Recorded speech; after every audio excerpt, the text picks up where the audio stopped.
Good morning सर्वांना. मुलांना टेरेसवर खूप आवडतं. टेरेसवर मस्त सुंदर असा समोरचा व्ह्यू दिसतो म्हणून ते रात्रीला टेरेसवरच जेवतात आणि टेरेसवरच झोपतात.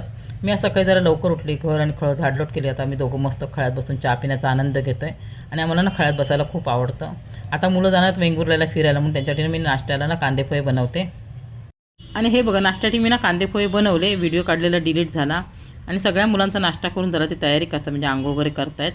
आणि पोहे ना जास्त प्रमाणात बनवले, ते पण टेस्टी झाले म्हणून संपले. पुन्हा मी आमच्या दोघांसाठी ना उपमा बनवला. आता निवांत बसून खाते. आणि हा बघा आमच्या शेजारचा सागर, खूप व्हिडिओमध्ये तुम्ही याला पाहिलं असणार. आणि आमच्या घराशेजारी यांची जागा आहे, त्यांनी ना खूप काकडीचे वेल लावल्यात आणि त्या वेलाला ना खूप काकड्या लागल्यात, तो आम्हाला काढून देतो आहे. आणि आता मुलांना सर्वजण तयार होऊन चाललेत वेंगुर्ल्याला फिरायला.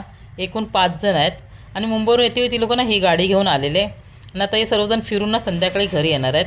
आणि आज मी त्यांच्यासाठी ना व्हेज जेवण बनवणार आहे. मुलांना ना धुरीचा वास आवडतो म्हणून टेरेसवर बघा तव्यातनं सोडणं आणि गौऱ्या टाकून धुरी करतायत.